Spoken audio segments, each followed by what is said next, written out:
Bonjour à toutes et à tous. Je suis très heureux d'être avec vous. Je suis Freddy de Coster. Notre ministère est aux États-Unis et nous voyageons beaucoup de par le monde pour annoncer la bonne nouvelle de l'Évangile de Jésus-Christ. Je voudrais que nous puissions remercier et prier beaucoup pour toute l'équipe de InStudio, de enseignement.com. Je peux vous dire qu'ils sont extraordinaires. Ils font un travail des plus formidables. Et en collaboration avec World of Grace, notre ministère qui est basé aux États-Unis, qui signifie un monde de grâce, eh bien, nous sommes heureux de vous présenter sur plusieurs sessions, un thème qui est très important et qui me tient à cœur, et je vais vous en dire plus dans quelques instants, qui est celui de la santé financière et de la guérison financière. Alors, avant de venir ici, je priais le Seigneur. Et évidemment, je voudrais commencer par vous donner un témoignage qui va vous éclairer peut-être sur la raison pour laquelle j'ai décidé de vous parler de ce thème. Force est de constater que ce monde est vraiment ébranlé de toutes parts. Depuis la crise de 2008-2009, rien n'est pareil. On ne se rend pas toujours compte parce que c'est un peu maquillé dans nos sociétés occidentales, mais je puis vous dire que beaucoup de gens ont souffert de crises financières majeures, la crise qui est la pire depuis 1929, même bien pire que 1929 selon les experts. Et nous qui sommes dans le ministère et vous qui êtes chrétiens, vous avez pu constater comme il est souvent difficile de vivre selon la finance biblique et même d'être simplement à l'aise ou de savoir ce que nous devons faire. Qu'est-ce que dit la Bible? J'ai remarqué au cours de mes nombreux voyages et de mes campagnes d'évangélisation combien beaucoup de gens sont affectés par des crises financières graves au sein de leur famille, au sein de leur entreprise, surtout au sein des églises. Il est difficile pour tellement de collègues de boucler la fin des mois. Et nous remarquons que même les chrétiens ont du mal à appliquer ce que la parole de Dieu nous enseigne, s'agissant des offrandes, de la dîme, s'agissant de la manière dont nous pouvons gérer aussi nos finances. Et bien entendu, il y a une raison à cela, c'est que la question financière est un grand combat spirituel. Et ce combat spirituel, eh bien, lorsque nous n'arrivons pas à le gagner, nous sommes vraiment affectés à long terme. Alors, évidemment, auparavant, dans mon ministère, je n'étais pas tellement affecté ni sensible tellement à ce sujet. Tout se passait bien pour ma vie. Nous étions pasteurs, nous grandissions en France. Le Seigneur bénissait, l'Église grandissait. Nous avons ouvert l'Institut biblique. Nous avons formé de nombreuses personnes qui aujourd'hui sont au service du Seigneur et que je salue tous. Et puis en même temps, dans notre Église, on avait des équipes formidables, des gens qui ont ému mon cœur pendant des années, tellement leur dévotion, leur engagement pour servir le Seigneur était grande. N'était pas simple. À l'époque, on était souvent... il y avait beaucoup de résistance au niveau du gouvernement, que sont les évangéliques, etc. Impossible d'avoir des salles. Si vous aviez des salles, il fallait demander pendant des années pour avoir une autorisation. Vous souffrez tous de cela dans les pays francophones où si la persécution n'est pas directe, mais en tout cas, il y a des bons blocages qui nous empêchent de développer ce que nous pourrions. Alors, avec la croissance de l'Église, nous avions en même temps des grandes campagnes qui se faisaient. Ça n'a pas commencé grand, ça a commencé petit, mais chaque année, Dieu bénissait beaucoup de miracles. Vous avez tous entendu les campagnes de Pentecôte qui ont duré pendant plus de 10 ans en France, et nous avons même rempli des stades comme le Zénith à Rouen à double reprise. Et puis ensuite, nous sommes allés à Bercy en 2009. Et en 2009, il s'est passé beaucoup de situations vraiment tragiques. Premièrement, la crise a commencé à attaquer. Alors, la question financière était pour la première fois difficile. Alors, pour pouvoir financer cette grande campagne, nous avions fait tout un projet de faire un grand concert qui, pendant la semaine, allait financer le stade pour que, évidemment, le poids d'une telle campagne ne soit pas que sur les chrétiens. Je n'aime pas beaucoup faire des appels d'argent, comme on voit parfois à la télévision où les gens font des appels, ou dans les églises, parfois on voit pendant 4 ou 5 fois ou 3 fois, on demande de l'argent aux chrétiens. Et cela m'a toujours beaucoup dérangé. Je sais que nous, en francophonie, nous sommes très sensibles à cela. Ça nous dérange beaucoup. Et je me disais, Seigneur, mais comment pouvons-nous faire? Qu'est-ce que dit la parole de Dieu à ce sujet? Et c'est vrai que, par exemple, quand la foule est là et Jésus est en train d'enseigner, il y a 5000 hommes avec leurs femmes et leurs enfants. Les disciples arrivent et il est l'heure de manger. Ils ont faim, ils sont là dans un lieu assez désert. Et les disciples viennent, André et Philippe viennent et ils disent au Seigneur, « Seigneur, il faut faire quelque chose, il faut leur donner à manger. Et qu'est-ce qu'on fait, comment on s'arrange ?» Et Jésus les regarde et il leur dit, « Donnez-leur vous-même à manger. » Alors, cela m'a beaucoup interpellé. et je me suis dit, serait-il donc de la responsabilité des hommes de Dieu et de ceux qui s'engagent à eux-mêmes de pourvoir au peuple? Mais si c'était le cas, ce serait un grand changement de paradigme parce qu'on voit bien qu'il y a beaucoup de pressions financières qui sont faites pour que ce soit souvent les plus faibles et les plus pauvres qui donnent. Et est-ce que les chrétiens font leur travail? Alors, comment ça se fait que nous ayons autant de difficultés? Et alors, il s'est passé cet événement terrible pour nous, c'était que le concert que nous avions prévu avec U2 et Bono a été annulé au dernier moment. Parce qu'il sortait son nouveau CD et ils ont trouvé plus profitable de remplir un stade avec quelqu'un d'autre. Et donc, quand cela s'est annulé, tout mon plan s'est annulé. Et pourtant, nous avions quand même beaucoup de partenaires et certains ont dû prendre peur et donc ont décidé de ne pas nous suivre, tout comme il en fut le cas de certains partenaires qui avaient décidé de le faire.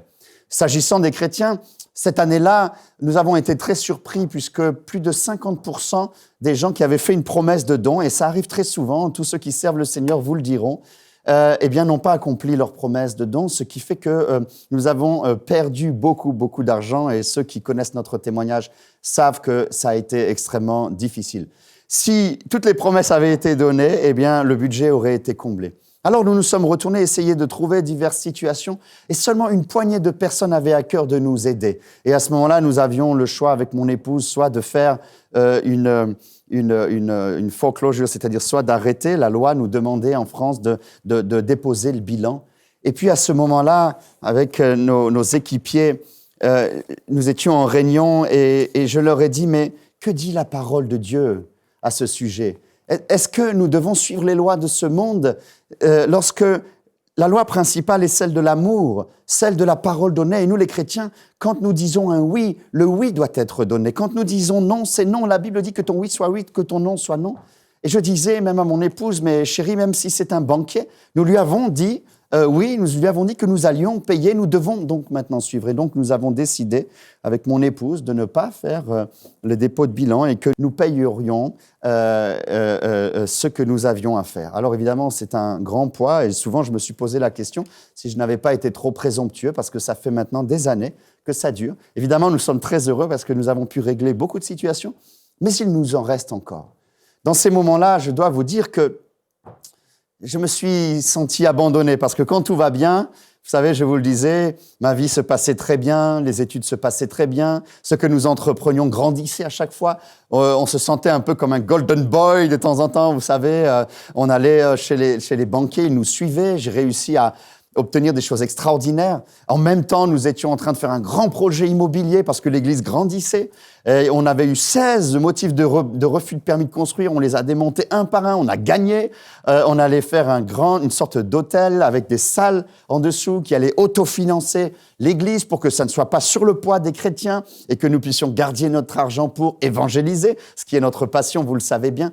Alors, tout cela, j'étais en train d'apprendre à essayer de comprendre la finance biblique parce que force est de constater que le modèle que Jésus et que Dieu dans l'Ancien Testament a proposé pour son peuple est difficile à fonctionner. À l'époque, dans l'Ancien Testament, le Seigneur avait inventé, je pourrais par exemple vous faire un petit schéma pour vous dire que en Israël, il y avait 12 tribus, n'est-ce pas? Chaque tribu était, on pourrait diviser cela comme cela. Bon, je vais peut-être pas faire les 12 tribus. Vous aviez la tribu d'Azer qui était sur le bord de la mer, et puis vous aviez la tribu de. Donc eux, c'était beaucoup des gens qui s'occupaient du tourisme, probablement de l'hôtellerie. Et puis vous aviez Ruben, que la Bible nous dit, Ruben était près de ses troupeaux dans 1 Samuel 5. Et puis vous aviez par exemple Nephtali et Zabulon, qui étaient les tribus qui formaient beaucoup les généraux, les colonels, les gens d'armée. Et donc, le Seigneur avait prévu en sorte que toute l'économie du pays puisse être tout à fait équilibrée, n'est-ce pas? Et puis, le Seigneur avait prévu une tribu qui était la tribu des Lévitiques, n'est-ce pas? Et Juda, c'était la tribu lévitique. Et là, dans cette tribu-là, eh bien, c'était la 12e ici. Dans cette tribu-là, c'était les serviteurs de Dieu. Les serviteurs de Dieu n'avaient pas le droit d'avoir des propriétés, n'avaient pas le droit de faire du business comme les autres le faisaient. Ils faisaient certainement des investissements immobiliers et d'autres affaires comme cela, mais leur concentration devait être tout à fait dans les choses du Seigneur. Alors évidemment, il faut bien vivre. Et vous savez, pour qu'un peuple soit fort, pour qu'une théologie puisse demeurer, pour que le lien social soit puissant, eh bien, il faut toujours se rappeler d'où on vient. Et c'est pourquoi le Seigneur a enseigné toujours dans sa parole de Dieu, « Shama, ô Israël, écoute-toi ». Et donc, ceux qui étaient chargés à la fois de la partie théologique, spirituelle, étaient les Lévites, mais ils s'occupaient aussi de l'éducation des enfants, de rappeler les valeurs qui sont les nôtres, judéo-chrétiennes, sur la famille, sur l'amour du couple, sur le respect que nous pouvons avoir dans la famille et entre les enfants. Et alors, évidemment, ce n'est personne d'autre que le Seigneur qui a eu cette idée géniale, extraordinaire, de faire en sorte que, eh bien, toutes les tribus devaient contribuer au trésor, n'est-ce pas, à hauteur de 10% de tous leurs revenus qui se faisaient, n'est-ce pas? Et eux, en échange, eh bien, ils devaient se concentrer sur ces choses-là et sur l'éducation. D'accord? Ça voulait dire qu'il y avait en tout, il y avait en tout 110% qui rentraient, ce qui veut dire qu'ensuite, la tribu lévitique pouvait elle aussi donner sa dîme, parce que la Bible dit dans Malachie, la dîme m'appartient, c'est-à-dire que ce n'est pas à nous. Et alors, comme cela, les comptes étaient faits. Ceci a fait la force d'Israël. Parce que ils se sont toujours souvenus d'où ils étaient. Ils apprenaient les langues. Une langue, c'est une vie, disent-ils, n'est-ce pas? Et ce système-là permettait que même quand les ennemis venaient, eh bien, les ennemis pouvaient être vaincus parce qu'il y avait un équilibre.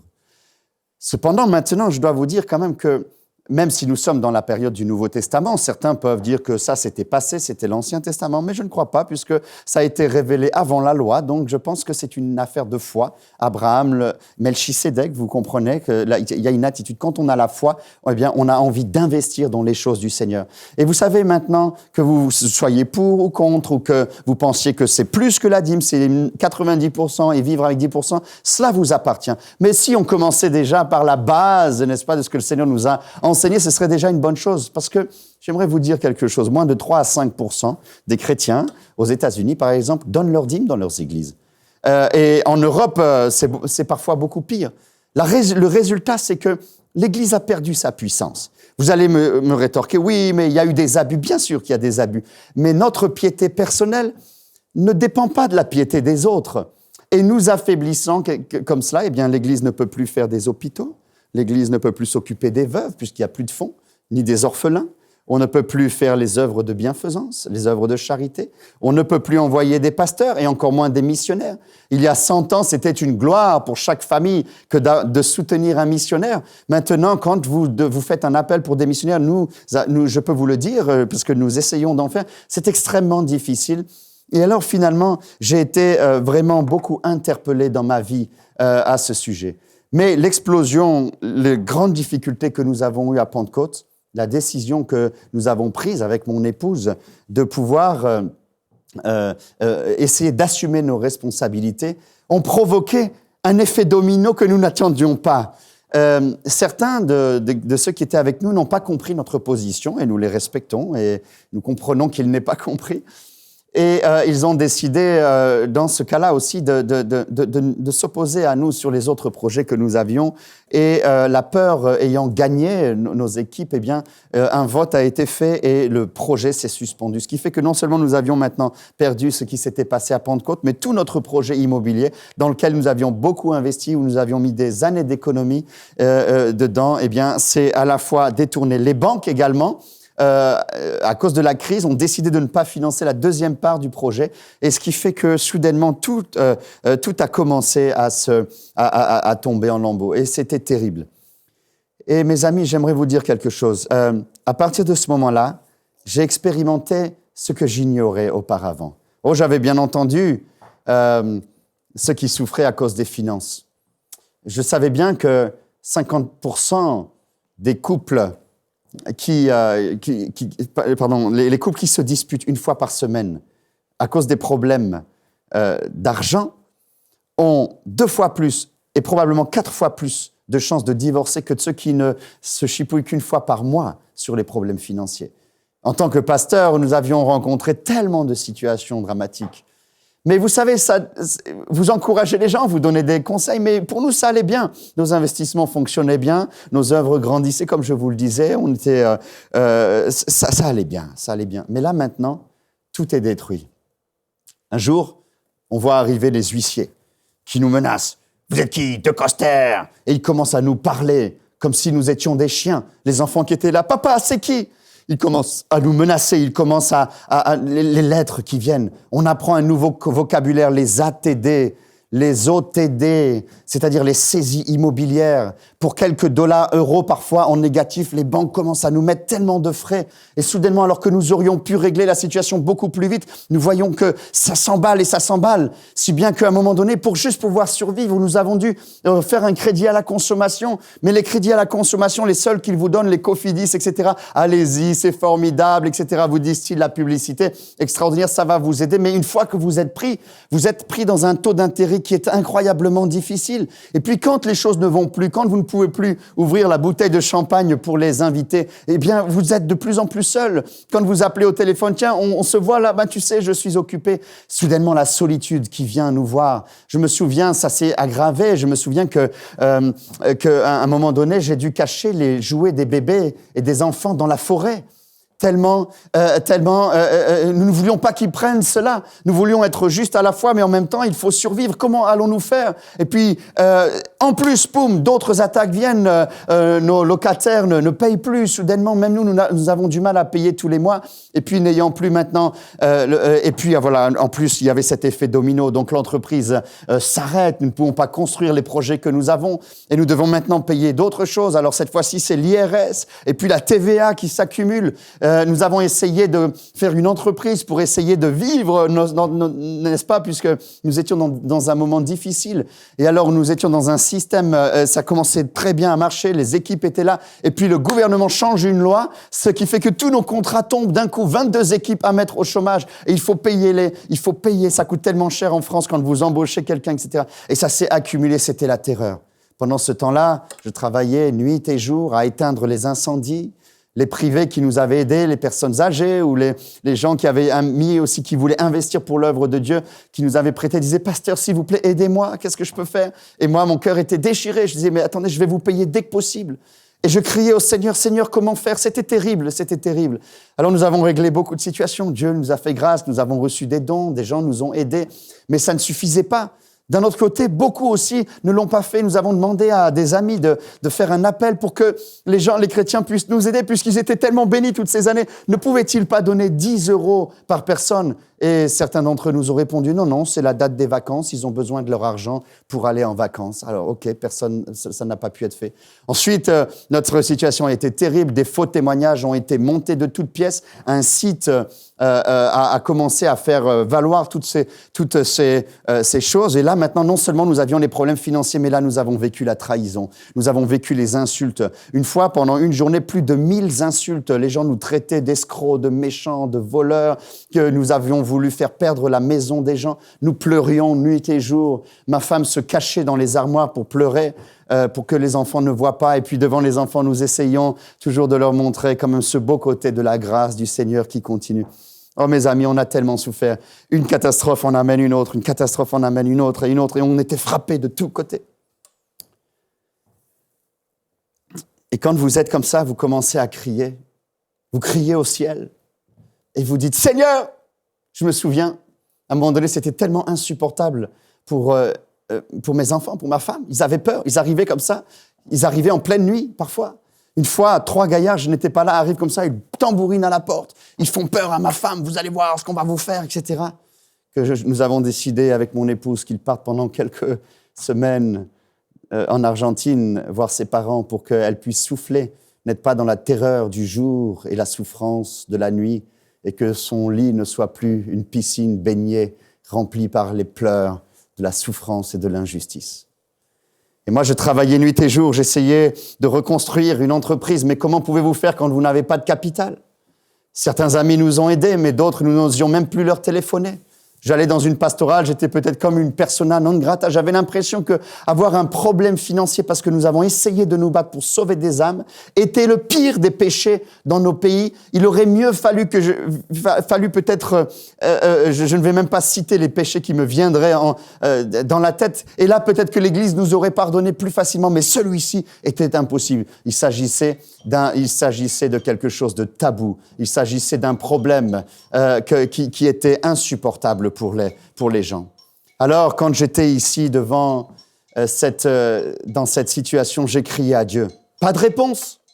Je criais la nuit, je pleurais, je disais, Seigneur, m'as-tu abandonné? Pas de réponse. Je priais je priais le matin, pas de réponse. J'ouvrais la parole de Dieu. Je me souviens, pendant cette année, je n'étais que capable de faire Job. Pendant presque 1 an, je n'ai lu que Job. Et je m'identifiais à Job, évidemment. Et puis en même temps, j'essayais de garder ma foi. Parce que quand c'est comme ça, vous doutez de tout. Et je disais, mais le Seigneur m'a abandonné. Et pendant longtemps aussi, j'étais incapable de me pardonner moi-même. Et un jour, en prière, alors que j'étais allongé, je me souviens, je ne voulais pas quitter la foi, mais j'étais un peu fâché avec Dieu. Alors, je m'étais levé en pleine nuit, comme cela, et j'étais à genoux. Et je n'arrivais même plus à parler. Je suis resté au moins 2 heures. Je ne sais même pas si c'était de la prière, parce que j'étais à bouche bée, vous comprenez? Mais je disais à mon âme, tais-toi, obéis, soumets-toi au Seigneur. Je disais à mes genoux, à genoux devant le Seigneur, ne retourne pas dans les choses de ce monde, ne retourne pas avec la technique du monde, mais fais confiance à ton Dieu. Et ce jour-là, le Seigneur m'a parlé. Et il m'a dit, vous, les pasteurs, les évangélistes, vous parlez que Jésus est vivant. Vous parlez qu'il sauve. Vous parlez du salut, de la délivrance, d'être rempli du Saint-Esprit. Vous parlez de l'Évangile, vous faites du bon travail, mais vous oubliez quelque chose dans l'œuvre du salut. C'est que j'ai payé toutes mes dettes. Et j'ai senti comme le Seigneur qui me parlait, il me disait, Freddy, à partir de ce moment-là, je veux que tu prêches sur la libération du peuple, comme Moïse avait libéré le peuple. Vous, les pasteurs, vous devez libérer le peuple de l'esclavage, de la dette. Et en effet, mes bien-aimés, j'ai réalisé une chose, c'est que dès la création de l'homme, le Seigneur lui disait son premier ordre. Nous le voyons dans Genèse au chapitre 1. La Bible dit, Dieu les bénit et il leur dit, soyez féconds et multipliez, remplissez la terre, assujettissez-la et dominez sur les poissons de la mer, sur les oiseaux du ciel et sur tout animal qui se meut sur la terre. Et voici, je vous donne toute herbe portant de la semence qui est à la surface de la terre, et tout arbre ayant en lui le fruit de l'arbre, et tout arbre portant de la semence, ce sera votre nourriture, et tout animal de la terre, tout oiseau, etc., etc. Et le Seigneur ensuite vit que tout cela était bon. Et quand vous étudiez la parole de Dieu, vous vous rendez compte que la première préoccupation du Seigneur, c'est celle qui nous dit d'être fécond, de nous multiplier, de remplir la terre et de la dominer, de l'assujettir. La Bible dit dominer sur les poissons de la terre, etc. Et quand on cherche dans la racine des mots, on s'aperçoit que Dieu nous a ordonné d'être forts. Nous le retrouvons plus tard dans le Nouveau Testament. La Bible nous dit, ton Dieu t'ordonne que tu sois fort. Et la force, évidemment, force est de constater que quand on n'a rien, quand on est esclave, eh bien, on n'a plus de force.